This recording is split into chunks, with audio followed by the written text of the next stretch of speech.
ಆಯೋಜಕರ ಎಡವಟ್ಟು ಅನ್ನೋದು ಈಗ ಸೌಂಡ್ ಆಗ್ತಾ ಇದೆ. ಈ ಒಂದು ಫಿಲಮ್ ಫೆಸ್ಟಿವಲ್ ಸಂಬಂಧಪಟ್ಟಂತೆ ಇನ್ವಿಟೇಷನ್ ತಲುಪೋದು ಕರೆಕ್ಟ್ ಟೈಮ್ ತಲುಪಿಲ್ಲ, ಅದು ಇಲ್ಲಿಗೆ ಬಂದಿಲ್ಲ ಅಂತೇಳಿ ಡಿ ಕೆ ಶಿವಕುಮಾರ್ ಅವರು ಗರಂ ಮಾಡೋದು, ಇದೆಲ್ಲವನ್ನು ಕೂಡ ನೋಡ್ತಾ ಇದ್ದೀರಾ. ಮೂರು ದಿನದ ಬೆಳವಣಿಗೆ ಈಗ ಪ್ರೆಸೆಂಟ್ ಏನು ಹೇಳಕ್ಕೆ? ಡಿ ಕೆ ಶಿವಕುಮಾರ್ ಹೇಳಿದರೆ ದಯವಿಟ್ಟು ತಪ್ಪಿಲ್ಲ. ಆಮೇಲೆ ಅವರು ಇದು ಯಾರಿಗೋಸ್ಕರ ಮಾಡ್ತಾರೆ? ಚಿತ್ರೋದ್ಯಮಕ್ಕೋಸ್ಕರ ಮಾಡ್ತಾರೆ.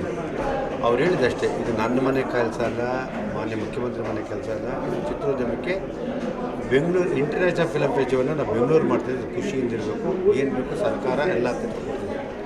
ಇದು ಈ ಇಂಟರ್ನ್ಯಾಷನಲ್ ಫೆಸ್ಟಿವಲ್ ಮಾಡ್ತಾ ಇದ್ದಾರೆ ಯಾರು? ನಮ್ಮ ಈ ಅಕಾಡೆಮಿಯವರು ನಿಜವಾದಕ್ಕೆ nut bolt D K Shivakumar ಹಾಕಬೇಕು ನಾನು ಹೇಳ್ತೀನಿ. ಯಾಕೆಂದರೆ ನಟ್ಟು ಬೋಲ್ಟು ಒಂದು ಯಾವ ರೀತಿ ಅಂದರೆ ಚೆಕ್ ಮಾಡಿ ಎಲ್ಲ ಕೂಲಂಕುಷವಾಗಿ ಮಾಡಿ ಯಾವುದೇ ಕೊಡಬೇಕಾದ್ರೆ ನಿಲ್ಲಿಸ್ಬಿಡಿ, ಫಸ್ಟು ಚೆಕ್ ಮಾಡಲಿ ಆಮೇಲೆ ಕೊಡಲಿ. ಯಾಕಂದ್ರೆ ತುಂಬ ತಪ್ಪಾಗಿದೆ ಅಂತ ನಾನು ಕೇಳ್ಪಟ್ಟೆ. ಯಾಕೆಂದರೆ ಸರ್ಕಾರ ಏನು ಮಾಡಿದೆ, ಚಿತ್ರ ಫಿಲಮ್ ಫೆಸ್ಟಿವಲ್ ಮಾಡಿದ್ದು ಅವ್ರಿಗೆ ಸರ್ಕಾರ ಬಂದು ಮಾಡೋಕ್ಕಲ್ಲ. ಇದು ನಾನು ಜವಾಬ್ದಾರಿ ತೊಗೊಂಡವ್ರು ಯಾರು? ಅಕಾಡೆಮಿ ರೆಸ್ಪಾನ್ಸಿಬಲ್ ಆಗ್ತಾರೆ ನೋಡಬೇಕು. ಅದರಲ್ಲಿ ನಮ್ಮ ತುಂಬ ಜನಕ್ಕೆ ಇಂಟ್ರೆಸ್ಟ್ ತುಂಬ ಲೇಟ್ ಹೋಗಿದೆ, ಕೆಲವ್ರಿಗೆ ಸೀನಿಯರ್ಗಳಿಗೆ ಹೋಗೇ ಇಲ್ಲ. ಆಮೇಲೆ ಈ ಹಳೇ ಫಿಲಮ್ ಫೆಸ್ಟಿವಲ್ ಕೇಂದ್ರ ಸಿನಿಮಾ ಕಾಸರಗೋಡು ಆಗ್ಬೋದು, ತುಂಬ ಹಳಬರು ಇದ್ದಾರೆ, ಅವ್ರಿಗೆಲ್ಲ ಹೋಗಬೇಕು ಆಗ್ಬೋದು. ನಮ್ಮ ನೆಗಲ್ಜೆನ್ಸಿ ಕೂಡ ಅಕಾಡೆಮಿದು ಅದಕ್ಕೆ ಅದು ಕೂಡಲೇ ನಟ್ಟು ಬೋಲ್ಟ್ ಹಾಕಿ ಟೈಟ್ ಮಾಡಲಿ ಮುಂದಕ್ಕೆ. ಯಾಕೆ ಇನ್ನು ಮುಂದಕ್ಕೆ ಮಾಡೋರು ಇಂಟರ್ನ್ಯಾಷನಲ್ ಫಿಲಮ್ ಫೆಸ್ಟಿವಲ್ ಅಕಾಡೆಮಿ ಸಾಧಕ ಹೋಗಿಲ್ಲ ಆಗ್ಬೋದು, ಎಕ್ಸ್ಪೋಸಿಟ್ ಯಾರಾಗೋದು ಇದು ಸಂಬಂಧಪಟ್ಟಾರೆ ಅದಕ್ಕೆ ಅವರು ಟೈಟ್ ಮಾಡಲಿ ನಾನು ಹೇಳೋಕ್ಕೆ ಇಷ್ಟಪಡ್ತೀನಿ. ನೋ ಡೌಟ್ ಅದರ. ಆಮೇಲೆ ಕೆಲವರು ಇದನ್ನು ಫಿಲಮ್ ಫೆಸ್ಟಿವಲ್ ವಿಷಯದಲ್ಲಿ ಕೆಲವರು ರಾಜಕೀಯ ಬೇರೆ ಬೇರೆ ತಗೋಬನ್ನಿ. ಯಾಕೆಂದರೆ ಇದು ಸರ್ಕಾರ ಯಾವುದೇ ಸರ್ಕಾರಗಳು ಮಾಡೋದು ನೀವು ನಾಳೆ ಇದೇ ಹೇಳ್ತೀರ. ಅಲ್ಲಿ ಬಂದಾಗ ಮೊನ್ನೆ ಉದ್ಘಾಟನೆ ಆದಾಗ ಅಲ್ಲಿ ಉಪಸ್ಥಿತಿಗಳು ತುಂಬ ಕಡಿಮೆ ಇತ್ತು ನಮ್ಮ ಚಿತ್ರರಂಗದಲ್ಲಿ. ನಮ್ಮ ಕಲಾವಿದರು ಪಾಪ ಯಾರು ಬೇಜಾರು ಮಾಡ್ಕೊಳ್ಳಲ್ಲ. ಆಮೇಲೆ ಕಲಾವಿದರು ಕರೆದು ಬರ್ತಾರೆ, ಕೆಲವರು ಕಲಾವಿದರು ತಲುಪಿದೆಯೋ ಗೊತ್ತಿಲ್ಲ. ಡಿ ಕೆ ಶಿವಕುಮಾರ್ ಸರ್ಕಾರ ಹೇಳೋದೇನು, ನಿಮ್ಗೆ ಕರೆದಿದ್ದೀವಿ ಈ ಥರ ನಮ್ಮನೆ ಕೆಲಸಕ್ಕೆ ಇದು ಚಿತ್ರೋದ್ಯಮಕ್ಕೆ ನೀವೆಲ್ಲ ಬರಬೇಕು ಅಂತ ಹೇಳಿದ್ರೆ ಕರೆಕ್ಟ್, ಅದ್ರಲ್ಲಿ ತಪ್ಪಿಲ್ಲ. ಅದಕ್ಕೆ ನಟ್ಟು ಬೋಲ್ಟ್ ಅವರು ಈಗ ಯಾವ್ದು ಹಾಕ್ಬೇಕು ಅಂದರೆ ಅಕಾಡೆಮಿಗೆ ಹಾಕಬೇಕು ನಾನು ಕೇಳೋಕ್ಕೆ ಇಷ್ಟಪಡ್ತೀನಿ. ಅವ್ರು ಆಗಬೇಕು, ಆಗಲಿ. ಯಾಕೆಂದರೆ ಈಗೇನಾದರೂ ಅವ್ರು ಹೇಳೋದಂದರೆ ಚಿತ್ರರಂಗ ಸಪೋರ್ಟ್ ಮಾಡ್ತಾ ಇದ್ದೀವಿ, ಈಗ 150 ಎಕರೆ ಇದು ಮಾಡ್ಕೊಡ್ತೀವಿ, ಫಿಲಮ್ ಸಿಟಿ ಮಾಡಿ ಖುಷಿ ಅದೆಲ್ಲ ಮಾಡಿದ್ರೆ ನಿಜವಾಗ್ಲೂ ಇಲ್ಲಾಂದ್ರೆ ಏನು ಮಾಡ್ತಾರೆ, ಸಬ್ಸಿಡಿ 200 ಸಿನಿಮಾ ಕೊಡ್ತಾರೆ, ಅವೇನೆಲ್ಲ ಕಟ್ ಮಾಡ್ತಾರೆ. ಈ ಚಿತ್ರೋದ್ಯಮಕ್ಕೆ ಇಷ್ಟೊಂದು ಸಪೋರ್ಟ್ ಮಾಡಿ ಯಾರು ಉಳಿಸ್ಕೊಳ್ಳಿಲ್ಲ, ಭಾಷೆ ಸಿನಿಮಾಗಳು ಇಲ್ಲ, ಅವರೇದು ಮಾಡಬೇಕು ಅಂತ ಹೇಳ್ತಾರೆ. ಇದು ಸಾರ್ವಜನಿಕರ ದುಡ್ಡು, ತಪ್ಪೇನಿದೆ. ಅವರೇನಿರೋದು ಕರೆಕ್ಟ್ ಇದೆ ನನ್ನ ಅನಿಸಿಕೆ. ಓಕೆ ಸರ್, ಒಗ್ಗಟ್ಟಿದೆಯಾ ಕಲಾವಿದರ ನಡುವೆ? ನಿಮ್ಮೆಲ್ಲ ನಿರ್ಮಾಪಕರು, ನಿರ್ದೇಶಕರು ಎಲ್ಲರ ನಡುವೆ ಒಗ್ಗಟ್ಟಿದೆಯಾ? ಕೆಲವರಲ್ಲಿ ನಮ್ಮ ಕಲಾವಿದರಲ್ಲಿ ಮುಗಿದು ನಮ್ಮ ಚಿತ್ರೋದ್ಯಮದ ವಾಣಿಜ್ಯ ಮಂಡಳಿ, ನಿರ್ಮಾಪಕ ಸಂಘ, ಕಲಾವಿದ ಸಂಘ 3 ಫಸ್ಟ್ ಕೂತ್ಕೊಂಡು ಬೆರೆತು ಮಾತಾಡೋದು. ಕಲಾವಿದ ಸಂಘದಲ್ಲಿ ಕೂತ್ಕೊಂಡು ಕಲಾವಿದರಿಗೆ ಏನಿದೆ ಅಲ್ಲಿ ಯಾವ ರೀತಿ ಇತ್ತೀಚೆಗೆ ಇದೆ ಅಂತ ಅದು ಕರೆಸಿ ಕಲಾವಿದ ಸಂಘಕ್ಕೆ ಇದು ನಮ್ಮ ವಾಣಿಜ್ಯ ಮಂಡಳಿ ಕೇಳಬೇಕು. ವಾಣಿಜ್ಯ ಮಂಡಳಿ ಒಕ್ಕೂಟ ನಮ್ಮ ನಿರ್ಮಾಪಕರು ಹೋಗಿ ಕೇಳಬೇಕು. ಇಲ್ಲಿ ಯಾರು ಅವ್ರು ಏನು ಇಲ್ಲಿ ಬಂದವರೇನೋ ಅವ್ರವ್ರ ಅಧಿಕಾರಿಗೆಲ್ಲ ಓಡಾಡ್ತಾರೆ ಹೊರತು ಇದು ಚಿತ್ರೋದ್ಯಮ ಉಳಿಯುವಾಗಿ ಬೆಳೆಯುವಿಗೆ ಯಾರು ಇತ್ತು ಮಾಡೋದು. ಅದನ್ನು ಮಾಡಬೇಕು, ಅವನೇ ಉದ್ಧಾರ ಆಗೋದು. ಇಲ್ಲ ಇಂಡಸ್ಟ್ರಿಗೆ 250 ಸಿನಿಮಾ ಸೋಲ್ತಾ ಇದೆ. ಕನ್ನಡ ಚಿತ್ರಕ್ಕೆ ಮುಂದಕ್ಕೆ ಎಲ್ಲೋಗೋತ್ತೋ ಗೊತ್ತಿಲ್ಲ. ಅದರಿಂದ ದಯವಿಟ್ಟು ಇದನ್ನು ಯಾರು ತನ್ನ ಬೇಜಾರು ತನ್ನ ಸ್ವಂತ ತಿಳ್ಕೊಂಡು ಮಾಡಬೇಕು, ಉದ್ಯಮ ಉಳಿಬೇಕು ನನ್ನ ಆಸೆ.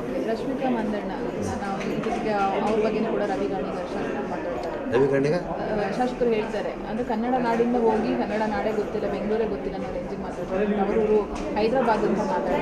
ಇದೆಲ್ಲದನ್ನು ನೋಡಿದಾಗ ಏನು ಅನ್ಸುತ್ತೆ ಈ ಥರದ್ದು ಈಗ ರಶ್ಮಿಕಾ ಮಂದಣ್ಣ ಅವ್ರ ಹುಟ್ಟೂರು ಯಾವುದು ನಮಗೆ ಗೊತ್ತಿಲ್ಲ, ನಿಮಗೆ ಗೊತ್ತಿಲ್ಲ. ಅವಳು ಹುಟ್ಟಿದ್ದು ಕರ್ನಾಟಕ ಅಂತ ಹೇಳಬೇಕು, ಆಂಧ್ರ ಅಂತ ಹೇಳಿ ತಪ್ಪೇನಿಲ್ಲ. ಆಮೇಲೆ ಇವತ್ತು ಬೆಳೆದಾಗ ಯಾರು ಇಲ್ಲಿ ಹೆಚ್ಚಿಗೆ ಗಮನ ಕೊಡೋದು. ಇವಾಗ ಮೊದಲು ಕೆರೆ ಇರ್ತಾರೆ, ಇವಾಗ ಸಮುದ್ರ ಸೇರ್ಕೊತಾರೆ, ಸಮುದ್ರದ ಮಳ್ಳು ಅಲ್ಲೇ ಕೆರೆಲಾದ್ರೂ ಊದ್ಕೊತೀವಿ, ಅಲ್ಲಿ ಊದ್ಕೊಳ್ಳೋದು. ಅದರಿಂದ ಬೆಳೆದಾಗ ಅಂತಾರೆ, ಅದನ್ನು ಹತ್ತಿದೇಣಿ ಒದಿತಾರೆ ಅಂತ ಹೇಳ್ತಾರೆ. ಅದು ಮಾಡಬಾರ್ದು. Rashmika is very good artist. ನಮ್ಮ ಕನ್ನಡದಿಂದ ಯಾರ್ಯಾರು ಇಲ್ಲಿಂದ ಬೆಳೆದು ಹೋದ ನಟಿ, ಅವಳೇನೇ ಹೋದ್ರು ಫಸ್ಟ್ ಕನ್ನಡ ಚಿತ್ರಕ್ಕೆ ಕಿರಿಪಾಟಿ ಅಂತ ಹೇಳ್ಕೊಬೇಕು. ಬೇರೆ ಎರಡು ಮಾಡಿದ್ರೆ ಒಂದು ಹೆಸರು ಕೊಟ್ಟದ್ದು ಸಿನಿಮಾ ಬೆಳೀಲಿ, ಇನ್ನೂ ಬೇರೆ ಹುಡುಗರಿಗೆ ನಾವು ಅವಕಾಶ ಮಾಡೋಣ ಅಂತ 100 ಜನ ಬೆಳೆಸೋದು ತಪ್ಪೇನಿಲ್ಲ.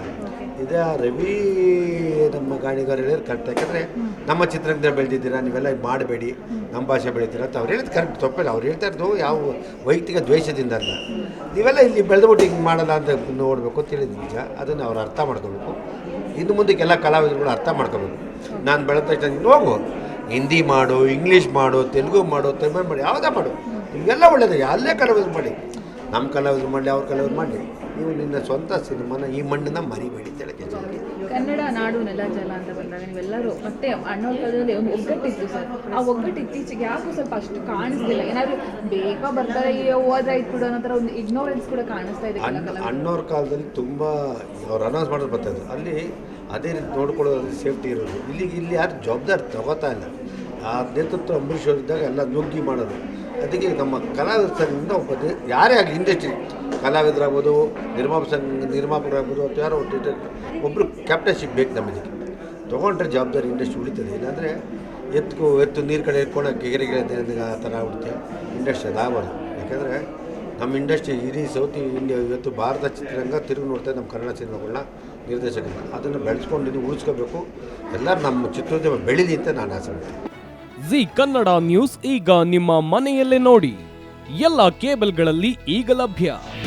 ನಿಮ್ಮ ನೆಚ್ಚಿನ ಜಿ ಕನ್ನಡ ನ್ಯೂಸ್ ಈಗ ಸನ್ ಡೈರೆಕ್ಟ್ ನಲ್ಲಿ number 292, Tata play number 1664, Jio TV number 1334, NXT digital number 30, in cable number 30, city networks 51, U digital number 162, GTPL number 17, Rockline telecommunications number 42, Shri Basaveshwara cable number 168, rural cable network 60, Vinayaka digital 57, Abhishek cable 821, city channel 53, Siddeshwara cable network 57, V4 digital Infotech 628, Surya digital networks 53, Gajanan digital number 836, Malnad Infotech private limited number